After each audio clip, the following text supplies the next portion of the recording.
Irina Cliffhawk woke before the sea wind woke. She had woken before the sea wind for as long as she could remember. The cliff knew its own hours, and the bird knew the cliff's hours, and Irina had learned both before she had learned to count.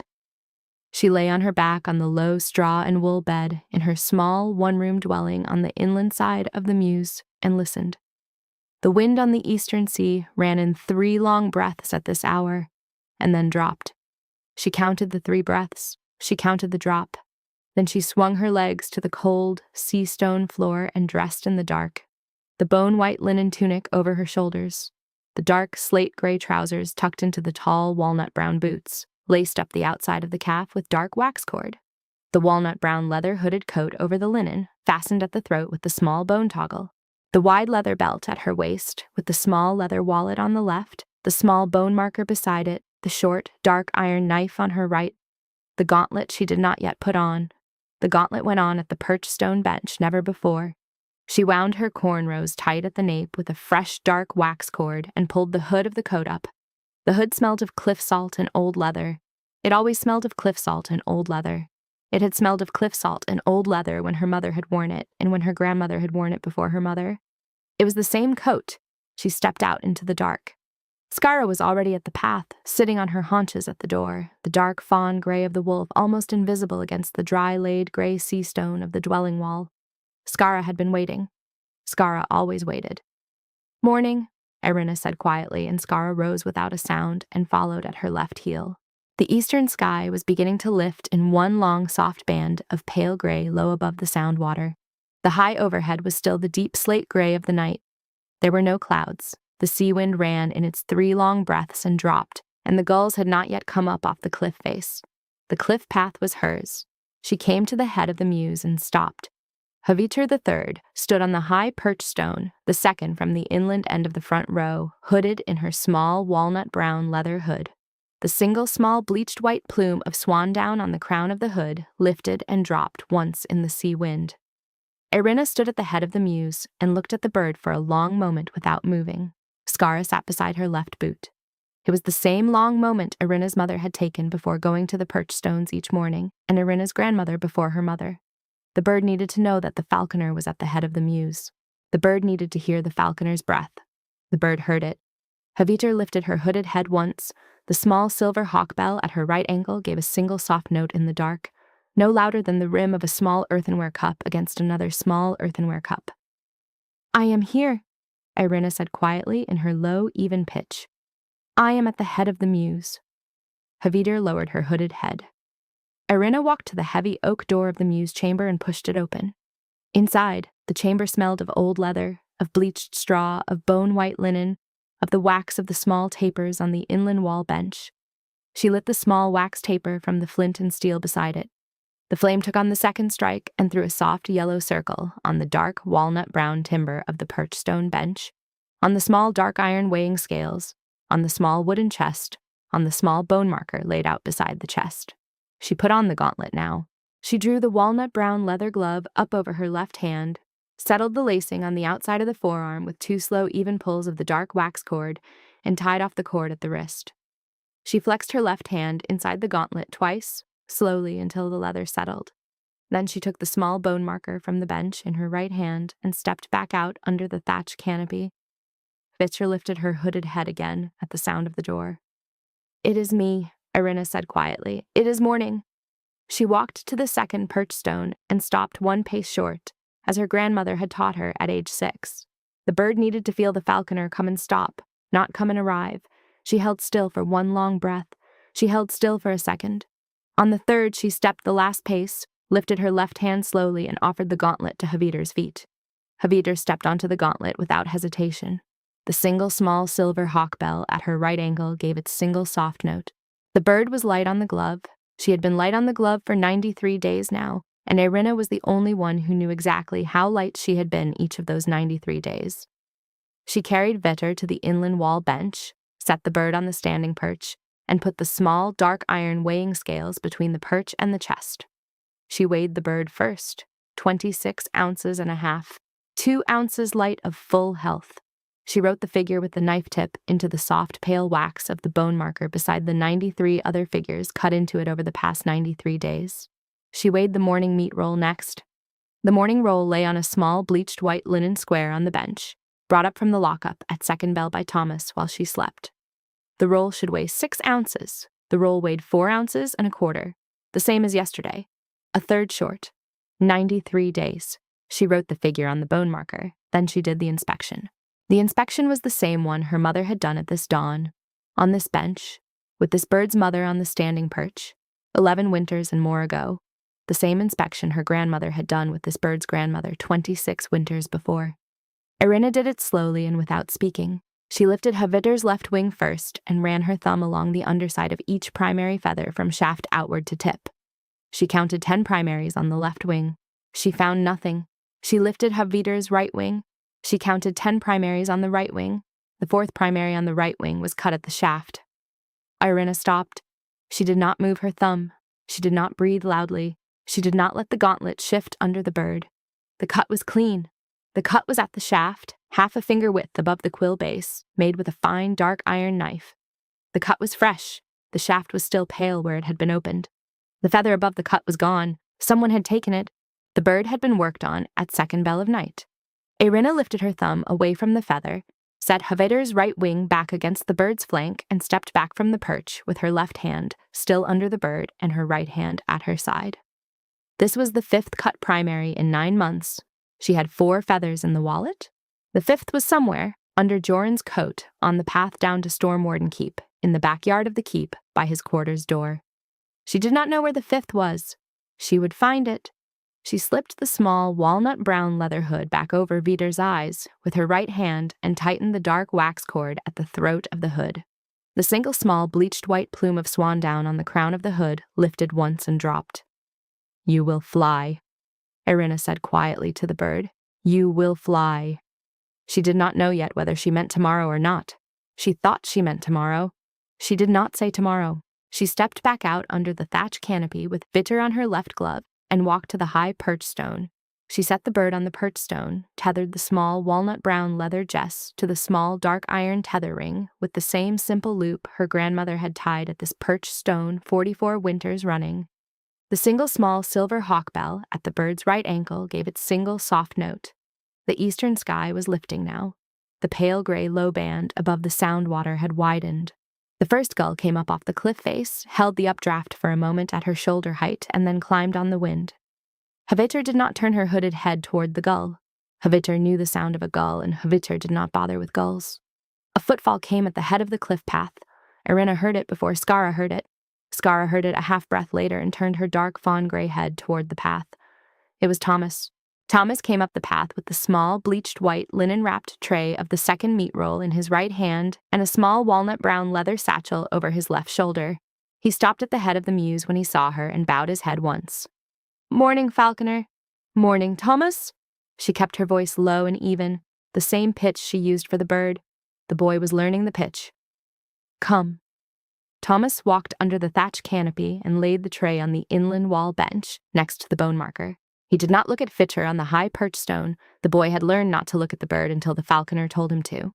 He stood at the bench with his hands at his sides. "What news?" Irina said. "The King's column," Thomas said.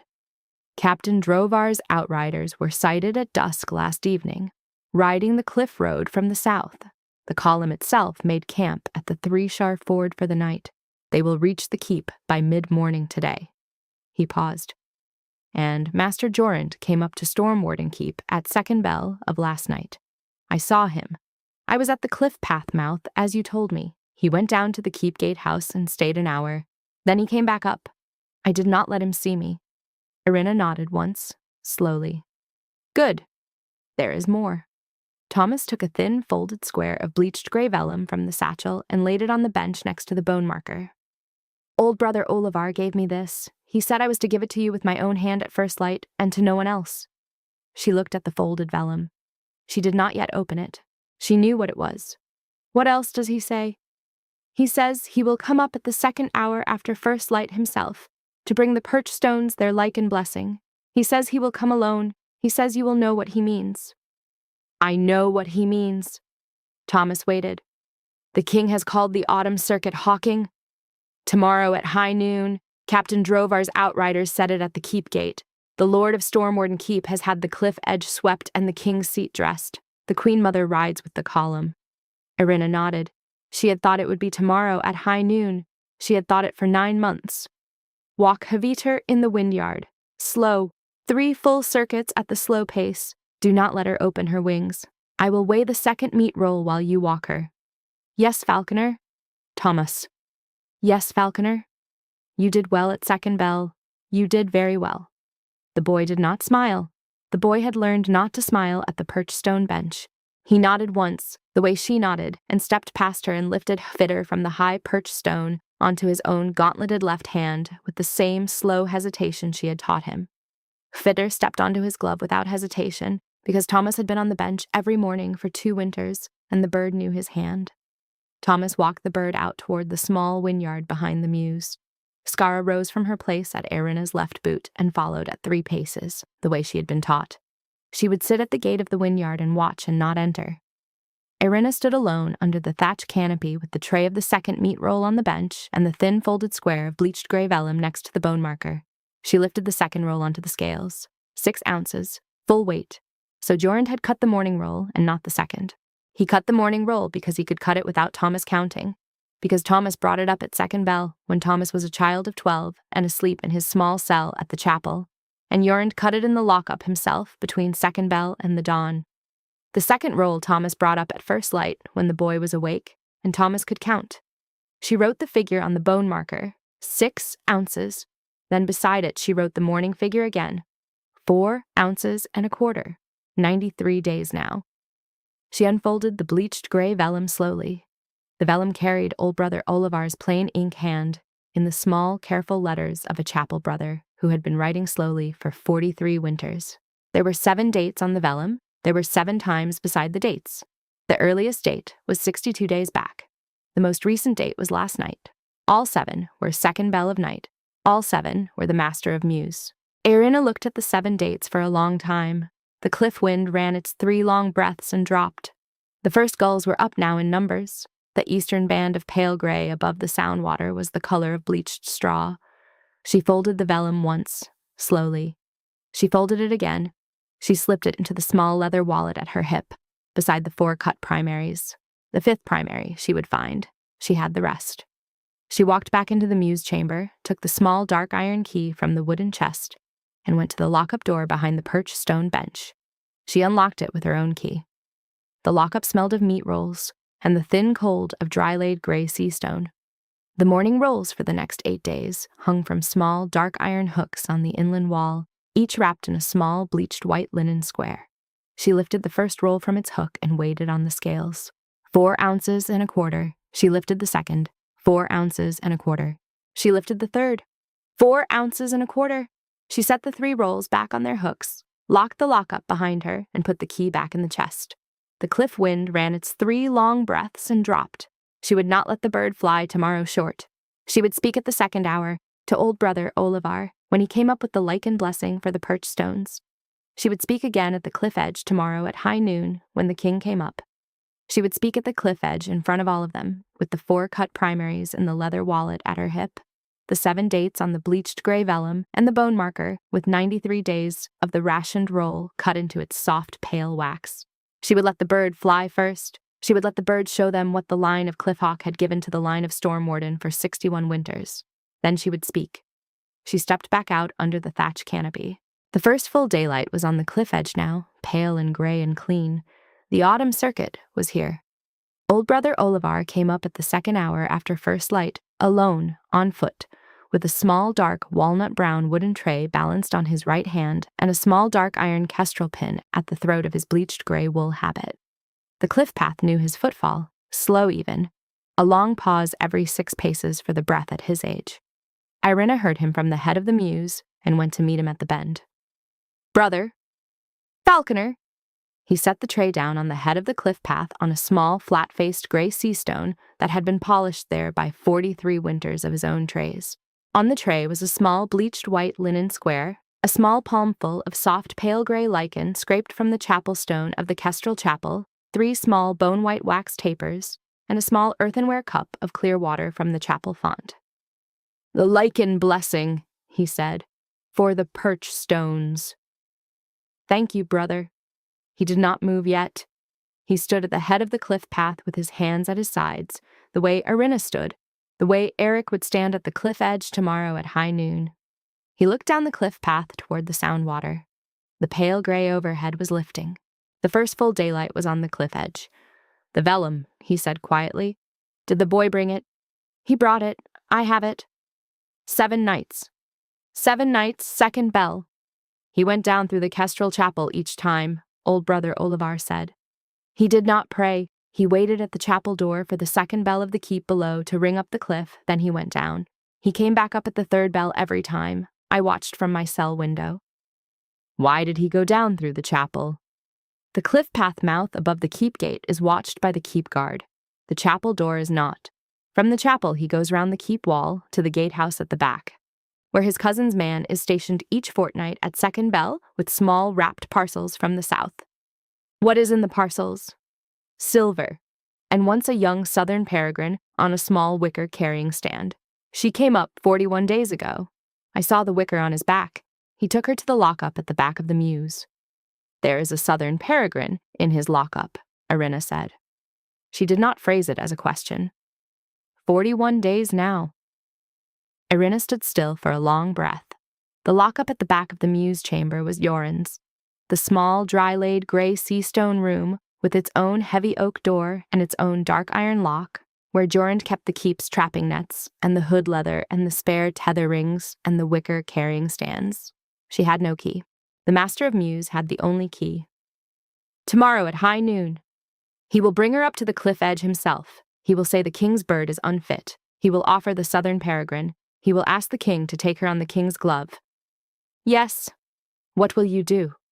I will fly weiter first. The king is the one who calls the bird tomorrow at high noon, not the master of Mews. The master of Mews can offer. The king chooses.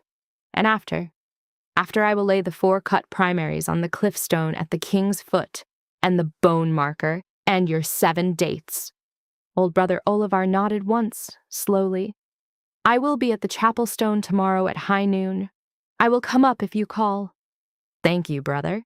He bent and lifted the tray. He carried it under the thatch canopy. He laid the small palmful of soft pale gray lichen on the top face of each of the 8 perch stones, 1 small palmful for each, with the small bleached white linen square wiped after each placing. When he came to the high perch stone, where Hvitter stood hooded, he did not touch the bird. He laid the lichen on the stone beside her feet. The single small bleached white plume of swan down on the crown of the hood lifted and dropped once. He spoke a short blessing over each perch stone in his old slow voice. The blessing was the same blessing he had spoken over these perch stones each autumn circuit of his 43 winters, and the same blessing the Kestrel Chapel had spoken over these perch stones since King Halvar the Old had set them under the thatch canopy 61 winters ago. The blessing did not ask the bird to fly. The blessing asked the cliff to hold the perch stone steady through the autumn flight. When he was done, he set the small earthenware cup of chapel water at the foot of the high perch stone, drank 1 small sip himself, and walked back to the head of the cliff path without speaking. Irina followed him to the bend of the path. He turned to her there. My cell window, he said quietly. Tonight at second bell, if he comes up again, I will see him. Thank you, brother. He went down. Irina stood at the bend of the cliff path and watched him go. He went slowly the way he had come up, a long pause every 6 paces for the breath. The pale gray overhead was beginning to take color. The eastern sky was the color of bleached straw above the sound water. The first gulls were at full numbers now, and the cliff face was full of their cry. She walked back to the head of the Mews. Thomas had finished the 3 slow circuits of the wynyard with Hvitter. He had set Hvitter back on the high perch stone and had gone into the Mews chamber to put away the second meat roll. Skara had returned from the wynyard gate and was sitting at the foot of the high perch stone, watching Hvitter. Hvitter was hooded and quiet on her perch, lifting and dropping her hooded head in the long, slow way she did when she had walked. Irina went into the Mews chamber. Tomas was at the inland wall bench, putting the small dark iron weighing scales back in their place beside the small wooden chest. He looked up. Brother Olivar gave the blessing. He gave the blessing. Tomas waited. There is a bird in Master Joran's lockup, a southern peregrine. He brought her up 41 days ago. Tomas's pale, washed-out gray eyes did not widen. The boy had been on the bench 2 winters, and the boy had learned not to widen his eyes at the inland wall bench. He nodded once. "What do we do?" "You do nothing yet. Tonight you keep watch at the cliff path mouth, from 2nd bell to 3rd bell. If he comes up tonight, you do not stop him. You see him. You count what he carries. Then you come up to me at the head of the Mews at first light tomorrow with the count. Tomorrow at high noon, you stand at the chapel stone with old brother Olivar. You do not stand at the cliff edge. Falconer, you are 12, Thomas. You do not yet stand on the cliff edge with the king and the queen mother and the captain of the column. You will stand there next autumn circuit when you are 13. Tomorrow at high noon, you stand at the chapel stone. Yes, Falconer. Walk Haviter again at the 3rd hour, 3 slow circuits. Yes, Falconer. He went out under the thatch canopy. Irina stood alone in the Mews chamber. She lifted the lid of the small wooden chest at the foot of the perched stone bench. She took out the small leather wallet, the bone marker, and a small dark gray kerchief she had folded into the bottom of the chest at the start of last autumn circuit. She unfolded the kerchief on the bench. She laid the wallet open on the kerchief. She laid the 4 cut primaries side by side on the bleached white linen lining of the wallet. She laid the bone marker beside the wallet. She laid old brother Oliver's vellum unfolded beside the bone marker. She stood at the bench and looked at the 4 cut primaries and the bone marker and the 7 dates. The earliest cut at the left, the most recent at the right. The 5th shaft on the bird itself was proof enough. The king would lift her right wing himself. The king had been lifting Hawk's right wings since age 9. She refolded the wallet, refolded the kerchief, set both back in the small wooden chest and closed the lid. She heard a footfall coming up the cliff path. The footfall was heavy. The footfall came in the heavy, uneven pace of a man who walks on the balls of his feet only when he remembers to. The footfall stopped twice on the way up to breathe. Skara rose from her place at the foot of the high perch stone. She did not growl yet. She turned her dark fawn gray head toward the head of the cliff path and waited. Irina stepped out of the Mews chamber under the thatch canopy. She stood at her usual place beside the high perch stone, her left hand at her side. She did not put on the gauntlet. She did not need the gauntlet for the Master of Mews. Master of Mews Joran Brownhall came over the head of the cliff path. He was breathing hard. He stopped at the head of the Mews and put a thick, pale, chalk-fair hand on the corner timber post of the thatch canopy to steady himself. His pale, washed-out blue eyes ran across the perch stones in 2 quick passes, left to right, then right to left. The way a man counts his stock. He counted Haviter. He counted the 7 empty perch stones. He counted the small palmful of soft, pale gray lichen on the top of each perch stone. His mouth tightened at the lichen. The chapel brother has been up. He has been up. The autumn blessing is not the Master of Mews's to call. It is mine to call. I had not called him. Brother Olivar comes up each autumn circuit by his own custom. He does not need the Master's call. He does need the Master's call. From this autumn forward, he will need the Master's call. Irina did not answer. She stood at her usual place beside the high perch stone and looked at him with her warm copper-amber eyes. Joran straightened. He let go of the timber post. He walked under the thatch canopy with his short, thick steps and stopped 4 paces from the high perch stone in front of Vitter. How is the bird? She is on the perch. She looks tired. She has walked 2 slow circuits this morning. She looks more than tired. He took 1 step closer to the perch stone. He bent forward at the waist. He looked at Vitter's hooded head, at her chest plumage, at her pale lemon-yellow feet on the dressed flat top of the perch stone. Her keel is sharp. She is light. She is light by 2 ounces. 2 ounces, he said, and let the silence sit. Irina did not fill it. He straightened. He turned and walked 4 steps along the front row of perch stones. He stopped at the empty 5th perch stone. He turned back to her. The king's column rides up the cliff road. The outriders were sighted at dusk last evening. The column itself rides up the cliff road today. The king will be at Storm Warden Keep by mid-morning. The king has called the autumn circuit hawking for tomorrow at high noon. I have heard. The king will wish to fly his hawk. Yes, the bird will not fly tomorrow. Irina looked at him. She did not move her hands. She did not move her feet. She kept her voice low and even. The bird will fly tomorrow. She is 2 ounces light. Her keel is sharp. She has walked only 2 slow circuits in 3 days. She has walked at the slow pace, master, because the slow pace is what is asked of a hawk going to a king's autumn circuit flight after a long winter. She has walked slow every autumn circuit of her 8 winters. My mother walked her grandmother slow before her. My grandmother walked her great-grandmother slow before that. The bird will fly tomorrow. Joran's pale, washed-out blue eyes held on her face for a long moment. Then he reached into the deep pocket of his dark slate-gray wool short coat and took out a small, bleached white linen square, folded once. He held it in his thick, pale, chalk-fair hand at his hip. "With the king's leave," he said, "I have brought a southern peregrine up from my cousin's holding. A young bird, 2 winters, trained, ready for the king's glove. I will bring her up at high noon tomorrow as a backup. If the bird is unfit at the cliff edge, the king may take the peregrine." "With the king's leave," Irina said.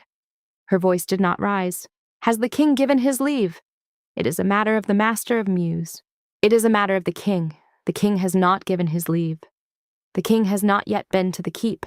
He will give his leave when he comes. Then we will hear it from the king, not from the master." Joran's mouth tightened. He did not put the small bleached white linen square back in the pocket. He held it at his hip. The square held a small gray pearl, Irina thought, or a small dark iron keep token, or a small folded letter of leave he hoped to make the king sign tonight at the keep gatehouse. She did not ask what the square held. Whatever it held, it did not yet have the king's leave on it. "You will let me into the bird's lock-up at the 3rd hour," Joran said. "I will inspect her myself." "You inspected her yesterday at the 3rd hour. You will not inspect her again today." The master of Mews inspects each hawk on the king's perch stones once a fortnight, master, not once a day. You inspected Vitter yesterday. You will inspect her again at the next fortnight, after the autumn circuit. His mouth tightened again. He stood for a long breath without moving. Skara, at the foot of the high perch stone, gave a single low growl, very quiet in the back of her throat. The growl was not a warning to him. It was a single-note announcement to Irina that he was on the cliff at his 4th pace from the high perch stone, not his 3rd, and that Skara had counted. "You are sharp this morning, falconer." "It is the autumn circuit, master." "It is."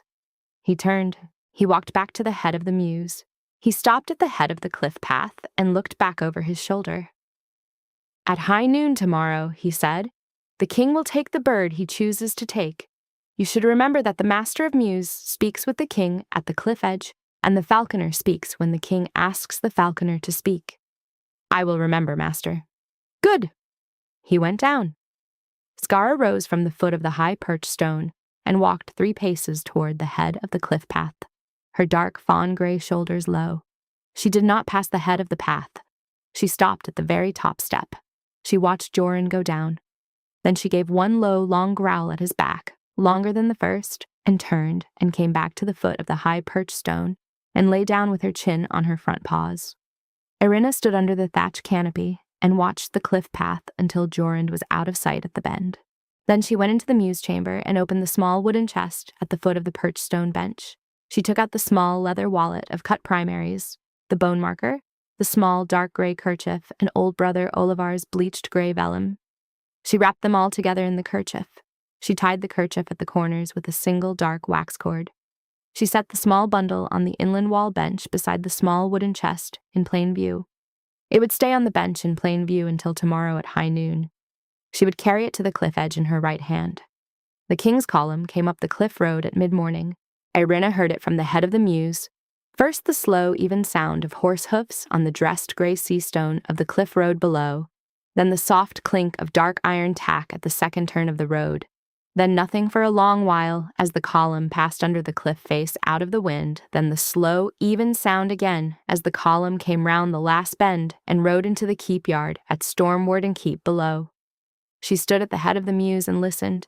She did not go down. The king had not yet called for her. The king would not call for her at mid-morning. The king would call for her at the cliff edge tomorrow at high noon. But she had not expected him to come up the cliff path himself before then. She heard his footfall at the head of the cliff path 1 hour before dusk. Slow, even, on the balls of his feet. Light for a tall man, the way a man walks who has been on horseback all day and has come up a cliff path to clear his head. Behind him, 4 paces, came another footfall, the soft, heavy pad of a wolf on cliffstone. Hagen. She had heard Hagen's footfall once at his coronation, autumn 3 winters ago, when she had been 20, and the king had been 28, and she had stood at the back of the great hall of Stormwarden Keep with her mother's coat on her shoulders, and the small leather wallet at her hip, empty and clean. She stepped under the thatched canopy and stood at her usual place beside the high perched stone. She did not put on the gauntlet. The gauntlet was for the bird, and the bird was hooded and at rest. She held the wide leather belt at her waist with her left thumb and stood at her full height. King Eric came over the head of the cliff path. He stopped at the head of the Mews and looked at her across the distance. He stood at his full height. He did not lean forward. He did not raise his hand in greeting. He looked at her with his clear sea-gray green eyes, and the pale gray overhead light fell on his ruddy, windburned, pink-red northern face and the dark amber freckles across the bridge of his nose, lifted with the sea wind. The dark auburn mahogany of his long hair was tied back at the nape with a dark wax cord and a few finer strands lifted in the wind. The gray otter fur lining at the cuffs and the hood of his dark moss-green wool short coat was pale in the cliff light. The dark walnut-brown of his riding boots was dark with the dust of the cliff road. She stood at her full height. She did not lean back. She did not raise her hand in greeting. She looked at him with her warm copper-amber eyes, and the pale gray overhead light fell on her rich brown-black sea-weathered face, and the small cold-pink dust across her cheekbones lifted with the sea wind. The tightly coiled, deep black cornrows ran from the front of her head, straight back to the nape, under the dark, walnut-brown leather hood, and a few finer strands at her temples lifted in the wind. The bone-white linen of her tunic at the throat was pale against the dark, walnut-brown leather of the hooded coat.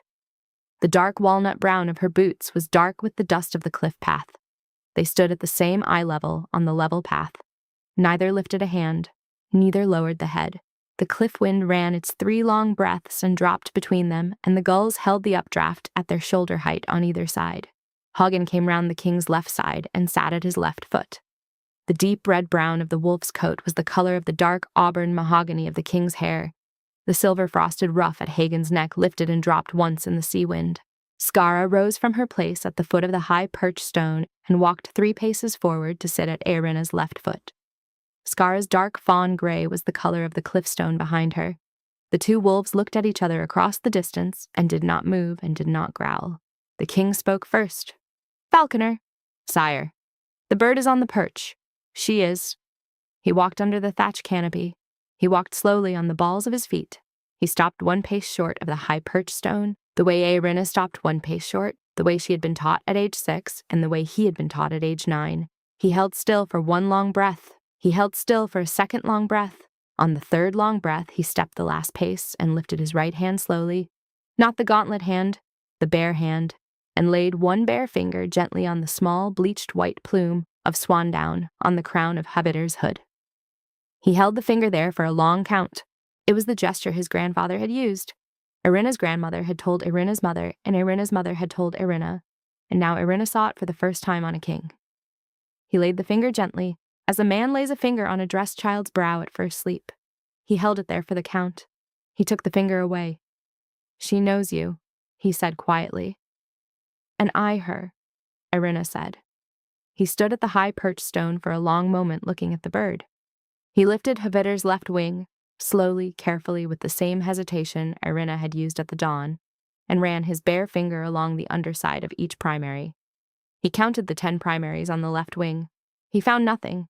He set the left wing back. He lifted Vischer's right wing. He ran his bare finger along the underside of each primary. He stopped at the 4th primary on the right wing. He held still for a long breath. He set Vischer's right wing back against the bird's flank. He stood at the high perch stone for 1 more long breath. He took 1 step back from the perch. He turned and looked at Irina. "How long?" 9 months. 5 cuts. The 5th was last night at 2nd bell. "By whom?" "Master of Mews, Joran Branhall." "Why?" "He has a southern peregrine in his lockup at the back of the Mews. 41 days now. He brought her up from the 3-shire crown fair from his cousin's holding. He intends to offer her to your glove tomorrow at high noon, when Viter underflies. He has been short feeding the morning roll by 1/3 for 93 days as well." The king did not move. His clear, sea-gray green eyes did not narrow. The pale gray overhead light did not change on his face. He took 1 slow, even breath. "What proof have you?" 4 cut primaries in a leather wallet. The 5th is on the bird, on the right wing, 4th feather. You have just seen the cut shaft. The bone marker for the rationed roll, 93 days. The Chapel Brothers' 7 dates of Master Urin's second bell traffic to the keep gatehouse in 2 months. Where is the wallet? In the chest at the foot of the perch stone bench with the bone marker and the vellum, wrapped in a kerchief. You will carry the kerchief to the cliff edge tomorrow at high noon. I will. You will fly the bird first, then you will lay the kerchief at my foot. I will. He nodded once. He turned and looked at the high perch stone again. He looked at the dressed flat top of the perch stone where Hvitr stood, at the small dark iron tether ring set into the center of the top face, at the small palmful of soft pale gray lichen old brother Olivar had laid beside her feet at the 2nd hour. He looked at the 7 empty perch stones. He looked at the thatch canopy. He looked at the cliff path running back to the head of the Mews. This was my grandfather's seat, he said.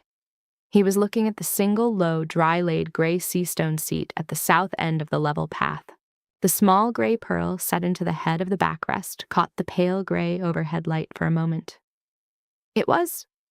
I came up this cliff path with him at age 9. He set me at his left foot on that seat. He flew Hvitr the Old. The bird went up 400 paces in a long climbing spiral. The bird stooped at a cast hair. The bird brought the hair back to his glove. Then he set the hair on the cliff stone, lifted me, set me on the seat in his place, and put the bird on my own glove for the first time. My grandfather was 81 winters, and the bird was 31 winters. They both died that winter. My grandmother flew Hvitr the Old that winter, Irina said. It was her last flight on a king's hawk. She was 81 winters, too. She was the bird's age twin. I remember her. She was at his death watch in the great hall at Stormwarden Keep. She stood at his right foot. She did not speak. She held a single bone-white plume of swandown in her left hand, the kind from a hawk's hood. He held her right hand at the last hour. They went out of the hall together in their own way. She told my mother she sat at the cliff path at the 2nd bell of his death night and watched the sea below until first light. My father did not let her come back to the cliff edge after that, the king said. My father had no patience for hawking. My mother flew Hvitr II for him for 8 winters. He did not come up to the cliff edge for any of those 8 winters. She flew her at the first frost of each year. The bird brought down a cast hare each autumn. The keep cook took the hare. My father Militis, my mother, she fed Hvitr II from her own hand at the perch stone bench each evening of those 8 winters. The line was kept. My father did not keep it. Your mother kept it. And my mother's mother kept it before her. The king nodded once. He stood for a long moment, looking at the high perch stone with Hvitr hooded and at rest. The pale gray overhead light was beginning to take the soft amber of the late afternoon. The first gulls had come down off the cliff face for their afternoon settle on the lower ledges. The cliff wind ran its 3 long breaths and dropped. Tomorrow at high noon, the king said, I will call her Flight. Yes, sire. I will not call the master of Mews's bird. No, sire. After the flight, I will call the kerchief. Yes, sire. He turned to her. He stood at his full height again, on the level path, 3 paces from her own full height. He did not lean. She did not lean. Irina Cliffhawk. Sire, my grandfather said one thing to me at his death watch that I have not yet found the woman to say to. He said, keep the line. He said the line was the cliff and the bird and the falconer, 3 together. He said no king of the Eastmark Throne would hold the cliff without the falconer, and no falconer would hold the bird without the kings coming up the cliff path each autumn circuit. He said my father would not come up the cliff path. He said I would. He said I was to find the woman of the line. You have found her, sire. I have. He held still for one long breath, his clear sea-gray green eyes held on her warm copper amber eyes for the long breath. Then he nodded, once, slowly, the way a man nods when he has finished what he came to say. Tomorrow at high noon, then. Tomorrow at high noon. He turned. Hagen rose from his left foot and turned with him. The king walked back to the head of the cliff path with Hagen at his left heel. He stopped at the head of the path and looked back over his shoulder. The chapel, brother. He will be at the chapel stone. He will be at the chapel stone. Good. He went down the cliff path.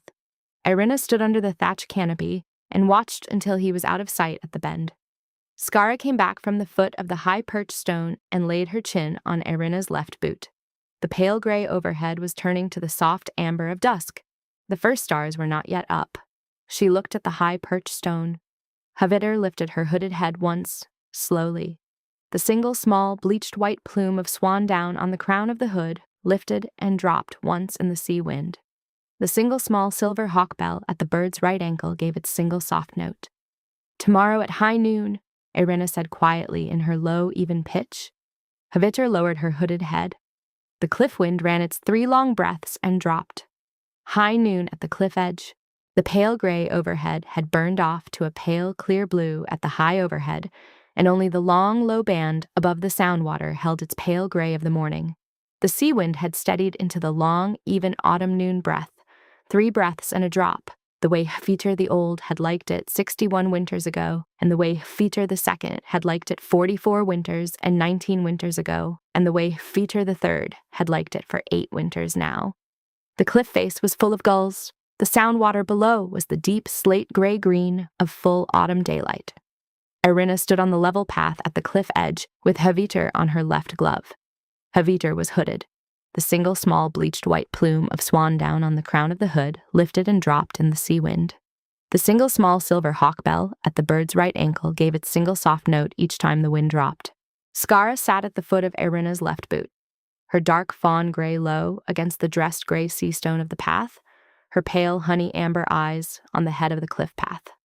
The king's seat at the south end of the level path had been dressed at first light by the lord of Stormwarden Keep. The single low, dry-laid gray sea stone seat had been wiped clean. A small bleached white linen cushion had been laid on the dressed flat top. The single small gray pearl set into the head of the backrest caught the high noon light. The seat sat empty. The hairline was set on the bluff to the south. 3 running hares had been brought up at the 3rd hour from the keep's back warren in small wicker carrying stands, ready to release at the king's call. Captain Drovar Halsin stood at the head of the line, his clear, pale, washed-out gray eyes on the king's seat. At the chapel stone, the single low, dry-laid gray sea stone block that sat on the inland side of the level path, halfway between the cliff edge and the head of the Mews, old brother Olivar stood in his bleached gray wool habit with the small, dark iron kestrel pin at his throat. Thomas stood at his right shoulder in his short, bleached gray wool tunic and his small, bleached white linen apron, his hands folded at his front, his pale, washed-out gray eyes on Erinna. The lord of Stormwarden Keep stood at the south corner of the chapel stone with 3 of his keep men. The queen mother sat on a small, dry-laid gray sea stone seat at the inlandmost edge of the chapel stone, her white gray hair tied back at the nape under her dark slate gray hood, her clear sea gray green eyes on Erinna at the cliff edge. At the head of the cliff path, 4 paces inland from the king's seat, stood Master of Mews Joran Branhall. He had on his dark slate gray wool short coat lined with the gray rabbit fur at the cuffs, fastened down the center with the 5 dark iron toggles. On his own gauntleted left hand he held a hooded southern peregrine. The peregrine was smaller than Hvitter by a 1/3, with a darker dorsal plumage, the color of polished slate gray brown, with a paler bone cream belly and a darker bone cream throat. The peregrine's hood was a smaller, paler, walnut-brown leather hood without a plume. Joran's pale, washed-out blue eyes ran across the level path in his quick stock-counting passes. The king came up the cliff path from Stormwarden Keep with Hagen at his left heel. He stopped at the head of the cliff path. He did not yet step under the thatch canopy. He looked at the level path and saw the falconer at the cliff edge with Hvitter on the glove, the master of Mews at the head of the path with the peregrine on his glove, the captain at the bluff with the hairline behind him, the chapel brother and the apprentice at the chapel stone, the queen mother on her seat, the lord of Stormwarden with his keep men. He nodded once. He walked down the level path to his seat. He did not sit. He stopped 1 pace short of the seat and stood at his full height. Hagen sat at his left foot. "Falconer!" "Sire." "Master of Mews." "Sire." "Captain." "Sire." "The hairline is set." "Set, sire." "I will have 1 hair cast at my call." "Yes, sire." The king turned to Joran. Joran's mouth opened to speak first. The king did not let him. "Master of Mews, why have you a bird on the glove?" "Sire, with the king's leave, I have brought a southern peregrine from my cousin's holding at the 3 Shire Crown Fair. The king's bird. I have not yet given the king's leave. Sire, the king's bird is on the falconer's glove. I will see her fly. Step back to the head of the path and hold your bird hooded until I call her. Sire, the king's bird is unfit. She is 2 ounces light. Her keel is sharp. Her primaries. Step back. Yoren stepped back. He did not lower his glove. The hooded peregrine sat on his gauntlet and did not move.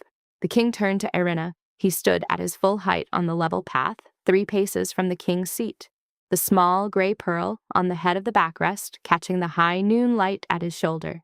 He looked at her with his clear sea-gray-green eyes across the distance of the level path. She stood at her full height at the cliff edge. Skara sat at her left foot. Vitter was hooded on her glove. Falconer! Sire! Fly your bird! Irina lifted her right hand to the small dark wax cord at the throat of Hvitter's hood. She loosened the cord with 2 slow, even pulls. She lifted the hood from Hvitter's head with a single light motion and tucked it into the small leather pocket sewn to the inside of her gauntlet at the wrist. Hvitter stood on the gauntlet uncovered. The deep, dark, walnut-brown eyes, almost black, opened on the cliff edge. The bone-white head, with the fine, soft pencil pattern of pale dove-gray barring at the nape lifted. The pale lemon-yellow ciré at the base of the dark slate-gray curved beak caught the high noon light. The single small silver hawk bell at her right ankle gave its single soft note. There, Irina said quietly, in her low, even pitch. She untethered the small walnut-brown leather jess from her gauntlet's small dark iron ring with her right hand. She held the jesses for 1 long breath in her right hand. She held them for a 2nd long breath. On the 3rd long breath, she released the jesses and lifted her left hand at the cliff edge. Hvitter stepped off the glove into the sea wind. The bird climbed. She climbed in the long climbing spiral that her mother had climbed in, and her grandmother had climbed in, and that Hvitter the Old had climbed in for King Halvar the Old 61 winters ago. She climbed against the updraft off the cliff face, the bone white of her plumage clear against the pale, clear blue of the high overhead, the dark slate gray of the primary tips opening and closing against the wind. She climbed 300 paces. She climbed 400 paces. She climbed past 400 paces. She held her line, a long quiet held on the cliff edge. The king did not look at the master of Mews. The king did not look at the queen mother. The king did not look at the captain. The king's clear, sea-gray-green eyes held on the bird at 400 paces above the cliff edge. Captain, the king said. Sire, cast the first hare. The captain raised his right hand at the head of the hairline. The first of the column lifted the hood from the first wicker carrying stand. The hare came out at a long, fast run from the bluff, low to the ground. Dark fawn gray against the dressed gray sea stone of the bluff, the white scud of its tail flashing once. Hvitter saw the hare. The bone-white head turned a quarter pace at 400 paces above the cliff edge. The bird closed her wings. The bird stooped. The stoop took her down through the 400 paces of the climb in the long, fast diagonal that closes in under the count of 10. She came at the hare on the bluff and struck cleanly at the back of the hare's neck. The hare went still on the dressed gray sea stone. The wind off the bluff carried up the small, soft sound of the strike, the clean thud of bone meeting bone. Hvitter stood on the hare on the bluff with her wings half-mantled. Irina lifted her gauntleted left hand at the cliff edge. She did not whistle. The line of Cliffhawk did not whistle a bird in. She lifted the gauntlet to shoulder height and held it still. Hvitter lifted from the hare. She came back across the bluff in a long, low return, the hare gripped in her pale lemon-yellow feet, and laid the hare on the cliff stone at Irina's left side without setting down on the gauntlet first. Then she stepped onto the gauntlet, light as she had been at the dawn, and let her wings settle along her flanks. The single small silver hawk bell at her right ankle gave its single soft note. Irina stood at her full height on the level path, with Hvitter on her left glove and the hare on the cliff stone at her left side. The cliff edge was quiet. The king walked the 3 paces from his seat to her position at the cliff edge. He stopped 1 pace short of her, at his full height. He did not lean down. She did not look up.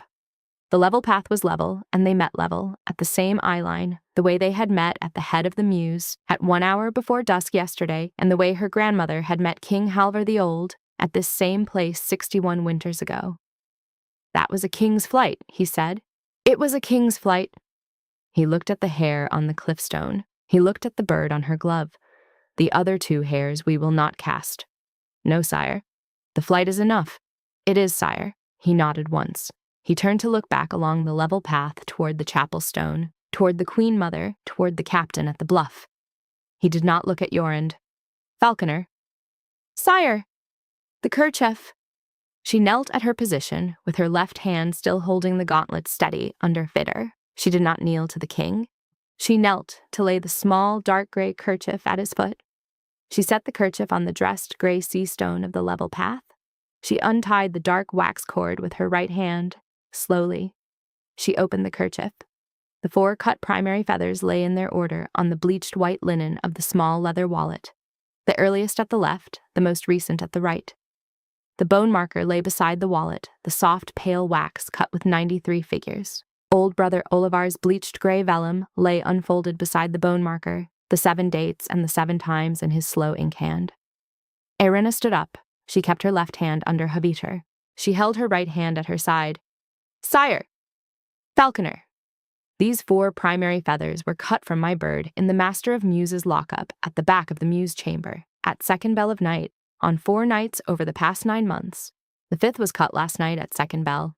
You have seen the cut shaft on her right wing yourself, 4th primary. I have seen it.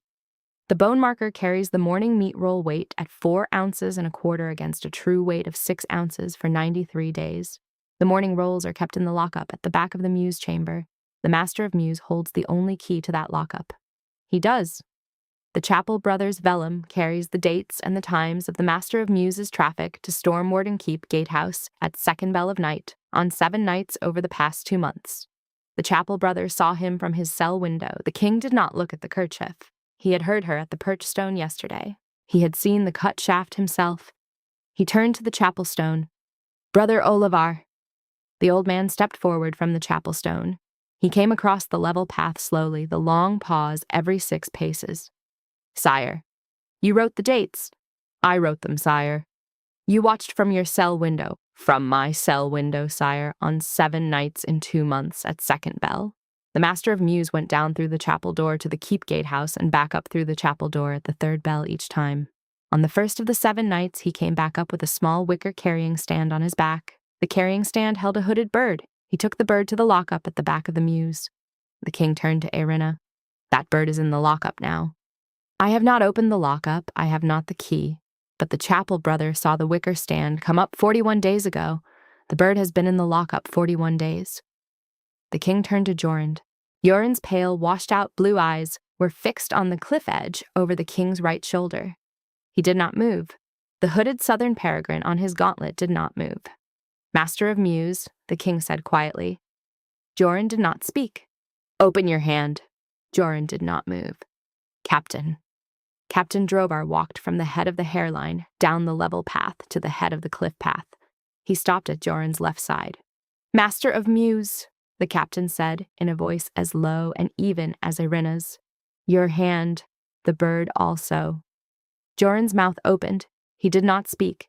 His pale, washed-out blue eyes ran across the level path in 2 more of his quick stock-counting passes and then held on the cliff edge. His left hand began to shake under the weight of the peregrine.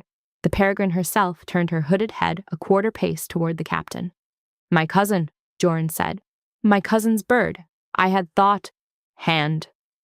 Jorund opened his left hand. The captain stepped forward, took the hooded peregrine onto his own dark slate-gray wool sleeve with the careful hesitation of a horseman who has handled hawks. He carried the peregrine 3 paces back along the level path and held her at rest. The king looked at Jorund. Master of Mews, you cut my grandfather's hawk line by 5 primary feathers at second bell of night. You short-fed her morning roll by 1/3 for 93 days. You brought a southern peregrine up from your cousin's holding, without the king's leave, and held her in the lockup 41 days. You meant to offer her on my glove at the cliff edge today as a replacement for the king's bird. Is this the count? Jorund said nothing. Is this the count, Master of Mews? Sire. Speak. It is the count. How many winters? Sire. How many winters? 12, sire, beginning under King Anslar. 12 winters of the silver. 12 winters. Captain, take the Master of Mews. The captain handed the hooded peregrine to one of his column. He took Jorund by the upper arm with his right hand. Jorund did not pull away. The captain walked him 3 paces along the level path toward the head of the cliff path. The Lord of Storm Warden's keepmen stepped forward from the south corner of the chapel stone and took Jorund at the head of the path. Jorund went down between them. The cliff edge was quiet again. The king turned back to Irina. She stood at her full height with Fitter on her left glove and the hair on the cliff stone at her left side. The kerchief was still open at the king's foot, the 4 primaries, the bone marker, the vellum. Falconer. Sire, you have done a king's work this day. I have done a Cliffhawk's work. Yes. He bent at the cliff edge with his right hand and lifted the hair from the cliff stone with his bare fingers. He held the hair for a long moment. Then he turned to the chapel stone. Brother? Sire. The hair goes to the chapel stone for the kestrels. Yes, sire. The king carried the hair across the level path to the chapel stone himself. He laid the hair on the dressed flat top of the chapel stone. He turned. He came back to Irina at the cliff edge. He stopped 1 pace short. Tomorrow at first light, he said, I will sign a writ for your line at the perched stone bench. I will leave the writ in your hand. I will ride south with the column at the 2nd bell of the morning. Yes, sire. I will come back to the cliff path at the autumn circuit each year, as long as I am king. Yes, sire. The cliff wind ran its 3 long breaths and dropped. Havitur lifted her hooded, her uncovered head once on Irina's gauntlet, and the single small silver hawk bell at her right ankle gave its single soft note. The cliff edge cleared slowly. The captain's column had taken the master of Mews down the cliff path. The Lord of Storm Warden's keepmen had gone with them. The southern peregrine had been carried down on Captain Drovar's own gauntlet to the keep Mews below, where the Lord of Storm Warden himself would see to her until the king's leave was given for her further keeping. The queen mother had risen from her seat at the chapel stone, walked the level path slowly with her dark slate-gray hood drawn against the late noon wind, and stopped at Irina's left side for a single long look at Vidar on the glove. She had not spoken. She had nodded once, the way Eric nodded, and gone down the cliff path. Old brother Olivar had carried the hair from the chapel stone back along the level path toward his cell at the foot of the cliff. Thomas had gone with him, 3 paces behind, the bleached white linen apron folded over his right arm. Irina rehooded Vitar at the cliff edge with her right hand. The dark walnut-brown leather hood went over the bone-white head with the same single light motion. The single small bleached white plume of swan down on the crown of the hood caught the late noon light. The single small dark wax cord at the throat of the hood closed with 2 slow, even pulls. She walked Vitar back along the level path under the thatch canopy and set her on the high perch stone. She tethered the small walnut-brown leather jess to the small dark iron tether ring with the same simple loop. The single small silver hawk bell at the bird's right ankle gave its single soft note. Skara came back to the foot of the high perch stone and lay down with her chin on her front paws. Irina turned. The king was still on the level path. He stood at the king's seat at the south end of the level path, his clear, sea-gray green eyes on the sound water below. Hagen had not come back with him to the cliff edge. He had sent the wolf down the cliff path with the column, the way a king sends his great wolf down to clear the keep gate of the press of his column's men, the way King Halvar the Old had sent Fitter the Old's mother's wolf down when he had wanted a quiet hour at the cliff edge with Wenra. The king stood alone at his grandfather's seat. Eärina walked the level path back to him. She stopped 1 pace short of his full height. She stood at her own full height. The level path was level. He turned to her. Falconer. Sire, walk with me. They walked the level path together, 3 paces apart, the way her grandmother had walked the level path with King Halvar the Old, the way her mother had walked it with King Anslar at his coronation autumn before he had let the line slip. The cliff wind ran its 3 long breaths and dropped between them. The gulls held the updraft at their shoulder height on the seaward side of the path. He did not speak for a long while. When he spoke without looking at her, his eyes on the sound water below. My grandfather called me to his bedside at his last night, he said. I was 9 winters. He took my right hand in his and held it. He said 3 things. He said I was to find the woman of the line. He said the line was to be flown each autumn circuit by a cliffhawk on the cliff and the king on his seat, with no master of Mews between them. He said the line of Vidar was the bird that knew the cliff wind from the inside, and that no king of the Eastmark Throne would hold the cliff without the line. I know. My father did not hold the cliff. He did not come up the cliff path. He let the master of Mews stand between him and the bird. He paid the master of Mews, and he did not come up. The master of Mews paid back 12 winters of the silver. My mother fed Haviter II from her own hand each evening of those 8 winters. She told me once that the bird did not see a king's eye for 8 winters. The bird saw my mother's eye every evening at the perched stone bench, and that was a king's eye for 8 winters, because the line had to keep its sight on the king somewhere. My grandfather would have said it was a king's eye. He would have said so. The king turned to her. He stopped at the south end of the level path, by the king's seat. She stopped 1 pace short of him. The gray pearl on the head of the backrest caught the late noon light at his shoulder. "Erinna Cliffhawk, sire. I will sign the writ tomorrow at first light at the perched stone bench, the line of Cliffhawk to fly the king's hawk line at Hellsborg Aerie, to be passed mother to daughter, to be paid in silver at autumn circuit each year, from the king's hand to the falconer's hand, with no master of Mews between, not to be displaced by any keep officer. Yes, sire. I will ride the cliff road every autumn circuit while I am king. I will come up the cliff path. I will sit on this seat. The bird will fly to me from the cliff edge on the falconer's glove. Yes, sire." He stood for a long breath, looking at her. The pale gray low band above the sound water was beginning to thicken. The high overhead was beginning to soften from the pale clear blue toward the soft amber of the long autumn dusk that comes early at this season. "There is one more thing." "Yes, sire." "At the cold first month, the king's fair is held at the high keep at Vaktham. The king inspects the kingdom's hawk stock. He chooses the winter's young birds. The line of Cliffhawk has not been at the king's fair for 15 winters. Your mother went the last time, at my coronation autumn. I would have you come to the king's fair this cold first month, to inspect the stock, to choose for your own line." "For my own line." "Yes, I will come." He nodded once. He did not press for more. Then he turned and walked back along the level path toward the high perched stone under the thatch canopy. She walked at his right side, 3 paces apart. Scar arose from the foot of the high perched stone as they came under the canopy and sat at attention at Erinna's left foot. The king stopped at the inland wall bench at the head of the Mews. He reached up to the small, dark bone clasp at the open throat of his bone-white linen tunic and untied the thin leather cord that hung beneath it. From the cord he took the single small gray pearl that had hung at his throat under the linen since he had taken it off his grandfather's deathbed at age 9. He held the gray pearl on its thin leather cord in his right hand for a long breath. He laid the cord and the gray pearl on the inland wall bench beside the small wooden chest. "This was my grandfather's autumn circuit pin," he said. "He took it from his own father's neck at his death watch, and he wore it for 61 winters. I have worn it since I was 9.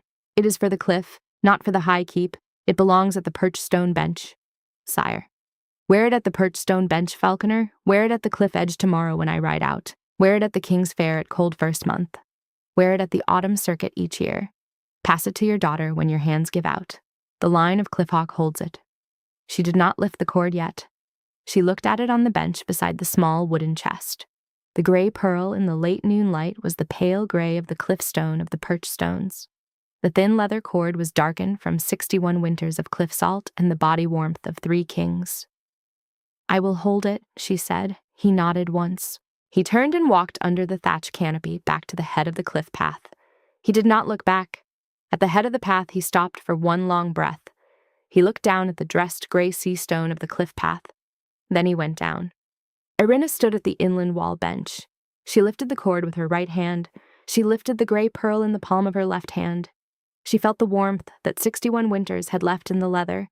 She lifted the cord over her own head and let the gray pearl fall against her bone-white linen tunic, beneath the open throat of her dark walnut-brown leather-hooded coat. The gray pearl settled at the hollow of her throat. Scar arose from the foot of the high-perched stone and laid her chin on Erinna's left boot. The cliff wind ran its 3 long breaths and dropped. Haviter lifted her hooded head once on the high-perched stone and lowered it. The line of Cliffhawk held. Mist on the cliff at first light. The mist had come up from the sound water in the small dark hour and lay along the cliff face in a long pale band the color of bleached straw. The sea below was the slate gray of pre-dawn. The thatch canopy was wet with the mist. The dressed gray sea stone of the level path was wet. The 8 low, dry-laid gray sea stone perch stones under the canopy were wet, and the small palmful of soft pale gray lichen on the top of each had darkened to a deep slate gray in the wet. Erinna was at the inland wall bench in the Mews chamber by first light. She had lit the small, bone-white wax taper at the second strike of the flint and steel. She had put on the gauntlet. She had taken Fitter from the high perch stone and set her on the standing perch on the bench. She had weighed the bird first, 26 ounces and 3/4, a quarter ounce up from yesterday, and she had cut the figure with the knife tip into the soft, pale wax of the bone marker. She had weighed the morning meat roll next, 6 ounces, full weight. She wrote the figure on the bone marker. Beside it, she wrote a small, clean line, the way a falconer marks the first day of a new count. Thomas came up the cliff path at the second hour. He carried no tray. He had brought the morning meat roll up at first light himself this morning, the lockup at the back of the Mews chamber rekeyed by the Lord of Storm Warden's keep men last evening, the small dark iron key on a fresh leather cord at Thomas's belt. The boy stopped at the head of the Mews and bowed his head once. "Falconer." "Morning, Thomas." "The king is on the cliff path. He has come up alone, on foot. Captain Drovar is at the keep gatehouse with the column. They ride at the second bell." "Good. Bring the bench out under the thatch canopy. Set it at the head of the perch stones on the inland side." "Yes, falconer." Thomas went into the Mews chamber and brought the small, dark, walnut-brown timber bench out under the canopy. He set it on the dressed gray sea stone at the inland side of the front row of perch stones, 3 paces from the high perch stone where Haviter would stand for the writ. He laid a small, bleached white linen square on the dressed flat top of the bench. The king came over the head of the cliff path. He had on the same dark moss-green wool short coat with the gray otter fur lining at the cuffs and the hood, the same bone-white linen tunic underneath, the same dark walnut-brown trousers tucked into the same dark walnut-brown riding boots. He had on no sword today. He carried in his right hand a small dark walnut-brown wooden writing board, and in his left hand a small dark iron quill in a small dark iron traveling inkpot. Old brother Olivar came up the cliff path 3 paces behind the king. The king stopped at the head of the Mews. He looked at Irina, at the inland wall bench, at the bench under the thatch canopy, at Fitter being set back on the high perch stone by Irina's left hand, at the small gray pearl on the thin leather cord at Irina's throat, under the open throat of her dark walnut-brown leather hooded coat. He nodded once. He walked under the canopy to the bench, sat at his full height on the dressed flat top of the dark walnut-brown timber, and laid the small writing board across his knees. He uncapped the small dark iron traveling inkpot. He dipped the quill. He wrote the writ. He wrote it slowly. He wrote it in his own slow, plain hand, the king's own hand, no clerk between him and the vellum.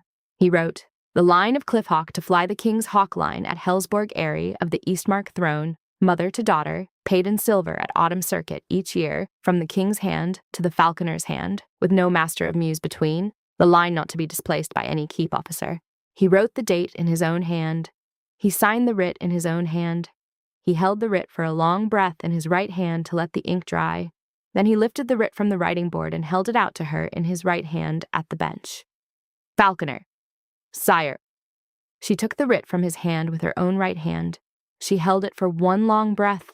She folded it once, slowly. She did not fold it again. She slipped the folded writ under her wide leather belt at her right hip, beside the short, dark iron knife with the horn handle. The king nodded once. He stood up from the bench. He capped the small dark iron traveling inkpot. He gave it and the small writing board and the small dark iron quill to old brother Olivar at the chapel stone, who had come under the thatch canopy at the foot of the king's bench. He walked the 3 paces from the bench to the high perch stone. He stopped 1 pace short. He held still for one long breath. He held still for a second. On the third, he stepped the last pace, lifted his right hand slowly, the bare hand, and laid one bare finger gently on the small, bleached white plume of swan down on the crown of Haviter's hood. He held the finger there for a long count. He took the finger away. "Cold first month," he said quietly to the bird. "I will be at Vaktum. Your falconer will be at Vaktum." The bird did not move under his hand. The single small silver hawk bell at her right ankle gave its single soft note. He turned to Irina. "Walk me to the head of the cliff path." "Yes, sire." They walked. Skara came at Irina's left heel. Old brother Olivar walked at 3 paces behind. Thomas walked at 5 paces behind. The pale gray overhead was beginning to lift the mist off the cliff face. The first gulls were coming up on the updraft. At the head of the cliff path, the king stopped and turned to her. "Falconer." "Sire." He did not lean down. She did not look up. They stood at the same eye level on the level path. He held still for one long breath. "At the autumn circuit," he said. "At the autumn circuit, sire." He nodded once. He turned and went down. Irina stood at the head of the cliff path with Skara at her left foot and watched until the king was out of sight at the bend. The second bell of the keep below rang up the cliff. The column rode south at the second bell, the slow, even sound of horse hooves on the dressed gray sea stone of the cliff road below, the soft clink of dark iron tack at the second turn of the road, then nothing as the column passed under the cliff face out of the wind.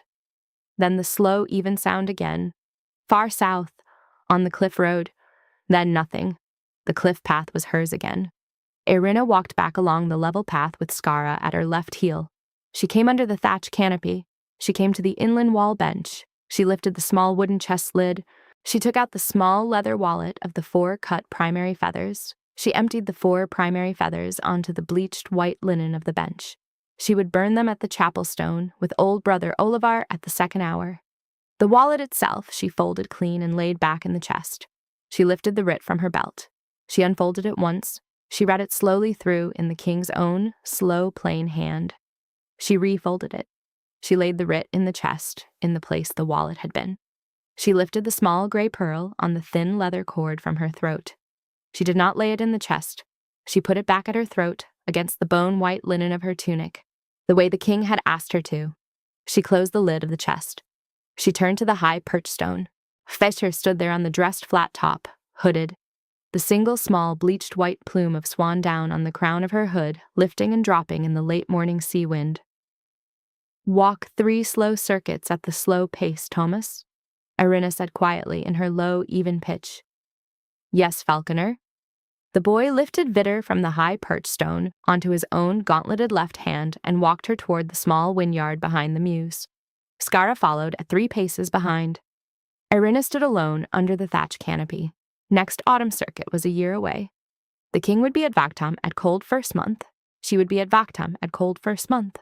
The line of Cliffhawk would fly the king's hawk line at Hellsborg Aerie at the autumn circuit each year, mother to daughter, paid in silver from the king's hand to the falconer's hand, with no master of Mews between, not to be displaced by any keep officer.